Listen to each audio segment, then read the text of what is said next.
آپ دیکھیں کہ کشمیر میں کشمیر میں بات کرو، اب کشمیر میں دیکھیں کہ کشمیر کے حکمرانوں نے عوام کے لیے کچھ نہیں کیا ہے، سوائے وہ اپنی جائیدادیں بناتے ہیں نا، اور شام کو یہ پنڈی اسلام آباد میں گھوم رہے ہوتے ہیں، وہاں پر نہ کوئی ڈی سی آفس میں ملتا ہے، نہ کوئی ایم این اے، نہ منسٹر، نہ کوئی اور، سارے وہ اسلام آباد میں ہوتے ہیں یا پنڈی میں ہوتے ہیں یا ادھر گھوم رہے ہوتے ہیں، وہاں کوئی بندہ نہیں ملتا نا۔ اس وقت پہلی دفعہ یہ ہماری ایک کشمیر کے لوگوں کی یہ تحریک 1 سال سے چل رہی تھی، اور راولہ کوٹ سے یہ سٹارٹ ہوئی ہے تحریک نا۔ راولہ کوٹ کی عوام کو، ڈسٹرکٹ پنچ راولہ کوٹ کے لوگوں کو کریڈٹ دینا چاہیے کہ وہاں سے یہ تحریک شروع ہوئی ہے نا، 2-4 بندوں نے تحریک شروع کیا ہے بجلی کے بل سے نا، تو وہ تحریک اللہ پاک کا کرم کیا کہ عوام جب نکلی ہے اس دفعہ تو وہ تحریک کامیاب ہوئی ہے نا، اور انہوں نے اپنے حقوق لیے اور مزید بھی ابھی حقوق لینے ہیں۔ وہاں پہلے 2 کروڑ کی گاڑی میں ایک ڈی سی گھوم رہا ہوتا ہے نا، کوئی کام نہیں کرتا، کوئی کچھ نہیں کرتا نا۔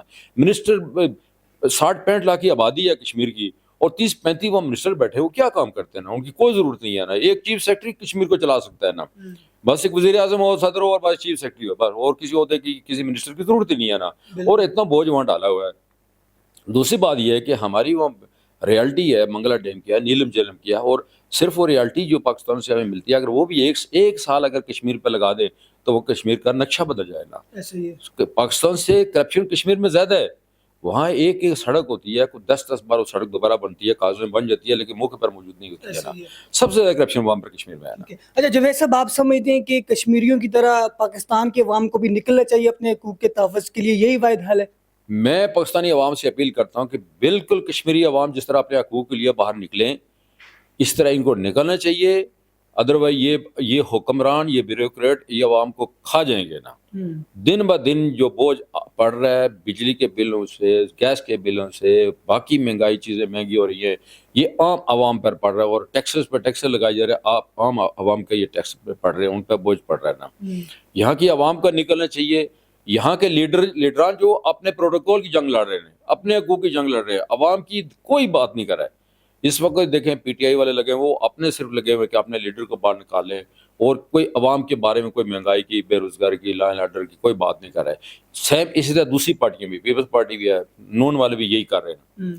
پاکستان میں اللہ میاں نے اتنے ذخائر دیے، اتنے خزانہ دیے ہوئے ہیں، آپ گولڈ دیکھیں پاکستان میں ہے، کوئلہ پاکستان میں ہے، تانبا پاکستان میں ہے، تیل پاکستان میں نکال نہیں رہے، کمپنیاں بنائی ہوئی ہیں، اربوں خربوں روپے ان پہ لگا رہے ہیں، لیکن وہ تیل نکل نہیں رہا ہے۔ سنتے اخبار میں آتا ہے، ویڈیو پہ آتا ہے جی تیل نکلا، اس کے بعد پتہ چلا غائب ہو جائے، کوئی پتہ نہیں کہ وہ کدھر گیا۔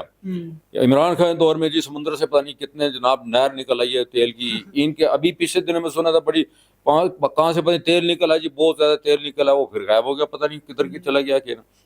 یہ بیوروکریٹ ہوئی حکمران عوام کی حالت یہ نہیں بدل رہے، یہ عوام کو نکلنا چاہیے۔ ابھی ہم IMF سے بھیک مانگ رہے ہیں، پچھلے سال 1 ارب ڈالر کے لیے بھیک مانگتے رہے، ناک رگڑتے رہے۔ شباشی صاحب خود کہہ رہے کہ ہم نے ناک رگڑا کے جناب 1 ارب ڈالر انہوں نے دیا نا۔ ارے بھائی، جو آپ کی حکمران، آپ کے جو جماعت کے لوگوں کے پیسہ باہر ہے، آپ کا پیسہ باہر ہے، زرداری صاحب کے ان کی جماعت کے پیسوں باہر ہے، پی ٹی آئی کے لوگوں لوٹ کے باہر چلے گئے، ان کے پیسہ باہر ہے، یا وہ پیسے کو 50% ہی واپس مشکل وقت میں خزانے میں لا کے جمع کرے تاکہ عوام کی حالت بدلے۔ اب بار بار عوام سے قربانی مار رہے، غریب عوام دے رہا قربانی۔ اپنا پیسہ تو وہ پاکستان میں محفوظ سمجھتے نہیں۔ ابھی ریسنٹلی دبئی لیکس بھی آئی ہے جس میں بڑے بڑے بیوروکریٹ، سیاستدان، انفیکٹ کچھ ریٹائر اسٹیبلشمنٹ کے لوگوں کے بھی نام شامل تھے، تو یہ پیسہ وہ باہر بھیج رہے ہیں، پاکستان میں واپس لے کے آئیں، تو یہ بھی حل ہے کہ اس میں بھی اکانومی میں بہتری آ سکتی ہے۔ بالکل، آپ دیکھنا کہ 12 ارب ڈالر ہمارے صرف دبئی میں پڑے ہوئے ہیں، یو کے میں کتنے ہوں گے، انگلینڈ میں کتنے ہوں گے، باقی ملکوں میں کتنا پیسہ ہمارا باہر جمع ہوا ہے نا۔ وہ آدھا پیسہ اگر پاکستان میں اس وقت قربانی دے، واپس لے کے آئے، تو پاکستان قرضہ نہ مانگے، قرضہ دینے کے قابل ہو جائے گا۔ ایسا ہی ہے۔ اچھا، میں اب کشمیر کے ایشو پر دوبارہ بات کروں گا۔ ابھی الیکشنز بھی آ رہے ہیں، کیا ماحول، کیونکہ آپ کا تعلق بھی وہاں سے، کیا ماحول دیکھ رہے ہیں کشمیر میں؟ ابھی الیکشن ہو رہے ہیں، کس جماعت کی طرف پڑھنا جا رہا ہے؟ ابھی تو کشمیر کے ہمارے لیڈر جو ہے نا وہ پریشان ہیں کہ ہم عوام میں جائیں گے تو ہم کیا ان کو کہیں گے، ہم نے 5 سال میں آپ کو کیا دیا ہے؟ ابھی وہ ان کا کوئی بیانیہ نہیں بن رہا ہے نا۔ ایسا ہی ہے، کیونکہ وہاں پر عوام نکل آئی باہر نا۔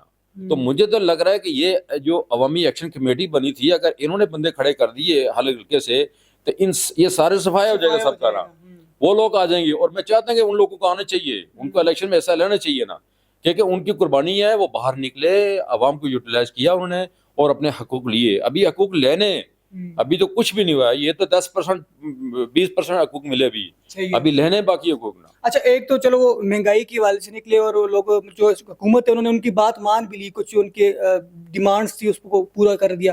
مزید کیا حقوق ہے, کیا حقوق ڈیمانڈ ہے کشمیریوں کی؟ مجھے ڈیمانڈ ہے کہ جو بیکار لوگ وہاں سرکاری افسر رکھے ہوئے ہیں نا, سرکاری ملازم بہت زیادہ رکھیں, جہاں پہ 10 آدمی کی جگہ وہاں 50 100 بندہ رکھا ہوا ہے نا. منسٹر ختم ہونا چاہیے, کام ہونا چاہیے, 2-3 منسٹر کی زیادہ ضرورت نہیں ہے نا. یہ ڈی سی کمشنر اتنے رکھے ہوئے, اتنی آبادی نہیں ہے وہاں پر, ہمارے اتنے ڈسٹرکٹ بن گئے اور تحصیلیں بن گئی ہیں, اور وہاں کے صرف کیا ہے کہ وہ لوگوں کو وہاں ایڈجسٹ کیا ہوا ہے نا. ڈی سی ہے, کمشنر ہے, ایس ایس کمشنر ہے, اس طرح لوگوں کو وہاں ایڈجسٹ کیا ہوا ہے نا. ان کی ضرورت نہیں ہے وہاں پر, اتنے لوگوں کی وہاں ضرورت نہیں ہے نا. ایک آئی جی, ایک میں کہتا ہوں کہ پورے کشمیر میں ایک آئی جی اور ایک ڈی سی کمشنر, وہ پورے کشمیر کو کنٹرول کر سکتا ہے, کوئی ایسا مسئلہ نہیں ہے. صحیح ہے. پروٹوکول نظام ختم ہونا چاہیے جتنا ان کو فیسلٹیز دی ہوئی ہیں. بالکل پروٹوکول نظام ختم ہونا چاہیے. ایک غریب ملک ہے, ایک غریب ریاست, ہم پاکستان سے لے کے ہم بجٹ بنا رہے ہیں نا, تو ان لوگوں کی کیا ضرورت ہے نا. ایک منسٹر 10 گاڑیاں ان کی نا, اور شام کو اسلام آباد میں گھوم رہی ہوتی ہے نا, ان کی بیگمات اسلام آباد گھوم رہی شاپنگ کے لیے آتی ہے نا. یہ اس پہ پابندی لگنی چاہیے. اور ڈی سی کو گاڑی, چھوٹی گاڑی دینی چاہیے, پٹوار جیپ دینی چاہیے اس کو نا. 2 کروڑ کی جیپ میں گاڑی میں جا کے وہ کیا کرتا ہے نا. ایسے ہی ہے. اور منسٹر کام ہونے چاہیے نا. 25 کروڑ کی آبادی ہے پاکستان میں, وہاں اتنے منسٹر نہیں. جو 60-65 کی آبادی میں 30-35 منسٹر ہے وہاں پر نا. یقیناً یہ خزانے پر بوجھ ہے, خزانے پر یہ بوجھ ہے نا. یہ افسر, سرکاری افسر ختم کرنے چاہیے نا. صحیح ہے. جو ضرورت ہے وہ رکھنے, باقی ختم کریں, سب کو صاف کریں. باقی حکمرانوں کو چاہیے جو اقتدار میں آئے وہاں پرائیویٹ سیکٹر کو ترجیح دے, پرائیویٹ سیکٹر کو لے کے وہ انویسٹ کریں وہاں پر نا. آئی ٹی کا بڑا اسکوپ ہے کشمیر میں, آئی ٹی پہ توجہ دیں. باقی وہاں کارخانے, فیکٹری لگائیں, لوگوں کو لے کے آئیں, قائل کریں وہاں پر نا. اب ماشاءاللہ جو فیکٹری مل لگائے گا اس کے لیے بڑا اچھا موقع ہے کہ بجلی کا ریٹ کم ہو گئے نا, لوگوں کو قائل کریں, باہر سے لوگوں کو لے کے آئیں, کشمیر میں آ کے انویسٹ کریں, وہاں پہ لوگوں کو روزگار ملے. ٹھیک ہے. اچھا ابھی بجٹ بھی پیش ہونے جا رہا ہے, کیا سمجھتے ہیں بجٹ میں ریلیف ملے گا عوام کو مزید؟ یا پاکستان کی بات کریں؟ جی پاکستان کا جو بجٹ پیش ہونے جا رہا ہے. امید تو کوئی نہیں ہے نا, لیکن ملنا چاہیے. اگر یہ ریلیف نہیں دیں گے, تنخواہ نہیں بڑھائیں گے, ریٹ کم نہیں کریں گے. اب دیکھیں پیٹرول کا ریٹ کم ہو گیا, پیٹرول کم ہوتا ہے عوام کو, ابھی ٹرانسپورٹر جائیں ان کے کرائے کوئی کم نہیں کیے ہوئے نا. ابھی لوگ کشمیر کے لوگ ملتے ہیں نا, وہ کہہ رہے ہیں وہی کرایہ دے رہے ہیں, جو پہلے کرایہ تھا وہی, کوئی 1 روپیہ بھی کم نہیں کیا نا. لوکل اب دیکھیں وہی کرایہ لے رہے ہیں نا.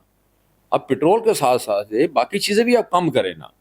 اب آٹا تو کم ہو گیا, آٹے کے ریٹ کم ہو گیا, آٹے کے ریٹ کو ان کا کوئی کمال نہیں ہے نا, موجودہ حکمرانوں کا کوئی کمال نہیں ہے نا. نگران دور میں گندم بے تحاشا آ گئی ہے نا, منگوا لی ہے نا, اپنی گندم بہت پیداوار ہو گئی ہے نا, اس کی وجہ سے خود بخود ریٹ یہ نیچے آ گئے نا. 4,000 روپیہ ریٹ طے کیا تھا پنجاب گورنمنٹ نے, 1,500 2,000 میں ٹکرے مارے لوگ منتیں کر کے ہماری گندم خریدے نا. یہ اس وجہ سے ریٹ یہ کام ہوئے نا. اب باقی چیزیں کے دیکھیں وہ ریٹ وہی ہے نا. بجلی کے کم کر رہے ہیں, بڑھائی جا رہے ہیں, گیس کے کم کر رہے ہیں, بڑھائی جا رہے ہیں, باقی چیزیں کھانے پینے, گوشت دیکھے کم ہو رہا ہے, وہ بڑھائی جا رہے ہیں. اچھا جاوید صاحب, لوگوں نے بجلی کے بلوں سے تنگ آ کر سولر ایک الٹرنیٹو ڈھونڈا تھا, سولر لگائیں, اس پر بھی انہوں نے جو ہے وہ ٹیکس لگا دیا. ابھی یہ دیکھیں کہ ان کو چاہیے کہ سولر کو ایک صنعت کا درجہ دیں اور ان کو ریلیف دیں, ان کی مدد کریں کہ وہ ایک قسم مفت کی بجلی واپٹا کو دے رہے ہیں نا. واپٹا کو دے رہے ہیں, بالکل 9 روپے یونٹ ہے سولر جو لگا رہا ہے اس سے یہ لے رہے ہیں, اور 23 روپے کی ابھی دے رہے, واپس دے رہے ہیں. بالکل ٹھیک ہے. ابھی سنا ہے کہ یہ ابھی اور بڑھا رہے ہیں نا, ٹیکسس لگا رہے ہیں نا, تو جو کمپنی ہے وہ اپنے سروے نکال لیں گے, پھر کیا کریں گے نا. لوڈ شیڈنگ ہوا ہے, کارخانے ملے آپ کی بند ہو رہی ہے نا, تو یہ تو جو سولر لگا رہے ہیں ان کو بلکہ بینک کی طرف سے قرضہ دیں نا, بینک کی طرف سے سہولت دیں کہ لوگ پورے پاکستان میں سولر لگائیں. اور یہ جو مافیا ہے, جو یہ بجلی کمپنی جو مافیا ہے, جو ان کے برے معاہدے کیے ہوئے ہیں, ان سے جان چھوڑنے کا یہ طریقہ ہے کہ آپ جو لوگ سولر لگا رہے ہیں سولر زیادہ سے زیادہ لگوائیں, تاکہ بجلی مفت کی بجلی آپ کو مل رہی ہے نا, تاکہ لوڈ شیڈنگ ختم ہو گئے اور ان کمپنی کی منافع بھی ختم ہو. ٹھیک ہے. آخری سوال جو ہے صاحب یہ بتائیے گا, جو بھی جماعت حکومت میں آتی ہے وہ سیاسی انتقام لیتی ہے. عمران خان صاحب آتے ہیں تو اپنے اپوزیشن جماعتوں کو رگڑا دیتے ہیں, ان کو جیلوں میں بھیجتے ہیں, وہ آتے ہیں تو ان کو بھیجتے ہیں. عوام کی فلاح کے لیے کوئی کام نہیں کر رہا, تو انتقامی سیاست یہ کب ختم کریں گے؟ میرا ہے یہ پاکستان کی بہت بڑی بدقسمتی ہے جس کی وجہ سے ترقی ہم نہیں کر سکتے نا. آج تک ہر جماعت جو اقتدار میں آتی ہے جو اپوزیشن کو دباتی ہے کہ ختم ہو جائے نا, اپوزیشن والے مختلف ذرائع استعمال کرتے ہیں, مختلف روٹ ادھر ادھر استعمال کرتے ہیں اور کوشش کرتے ہیں نا مل کے کسی سے مل کے جناب اس حکومت کو گرایا جائے نا. تو یہ پاکستان میں صرف اسی وجہ سے جو ہمارا پاکستان ترقی نہیں کر رہا ہے, استحکام نہیں آ رہا ہے نا, صرف یہی وجہ ہے نا. باقی اللہ میاں نے ہر چیز, یہ ایک دفعہ یہ بیٹھ جائیں, خدا کے لیے ایک دفعہ بیٹھ جائیں, 5 سال کے لیے بیٹھ جائیں, ایک حکومت 5 سال پوری کرے, باقی اپوزیشن اس حکومت کی سپورٹ کرے تاکہ پاکستان یہ ترقی کرے اور عوام اس مہنگائی, بے روزگاری اور قرضے کے بوجھ سے جان چھوٹے. ٹھیک ہے, آخر میں یہ بتائیے گا, اس حکومت کو 5 سال پورے ہوتے ہوئے دیکھ رہے ہیں کیونکہ مختلف کیسز لگے ہوئے ہیں, اسلام آباد کے بھی 3 حلقوں کے کیسز لگے ہوئے ہیں, تو اس گورنمنٹ کو لگ رہا ہے آپ کو کہ 5 سال پورے کریں گے؟ پاکستان میں تو بدقسمتی سے آج تک کسی وزیر اعظم نے 5 سال پورے نہیں کیے نا. یا کسی کو پھانسی دے دی ہے, یا کسی کو مار دیا ہے, یا کسی کو نائل کر دیا. ایسا ہی ہے. تو یہ ان سب کو مل کے ہر ادارے کو سوچنا چاہیے کہ خدا کے لیے اس وقت پاکستان کی سوچیں, پاکستان کی عوام کی سوچیں, اور سب مل کے اپنی اپنی حدود میں رہ کے سب مل کے اس پاکستان کی ترقی کے لیے سوچیں, اس عوام کے لیے سوچیں. ٹھیک ہے, یہ آخری موقع ہمارے پاس, یہ ہمارے پاس یہ آخری موقع ہے. اگر اس دفعہ کچھ نہ کر سکے تو پھر اللہ حافظ. ٹھیک ہے, بہت شکریہ, بڑی تفصیل سے گفتگو کی. چودھری ایم جاوید صاحب سینئر جرنلسٹ ہے, پاکستان کی معاشی صورتحال پر بھی بات کی اور کشمیر ایشو پر بھی ڈیٹیل سے انہوں نے گفتگو فرمائی.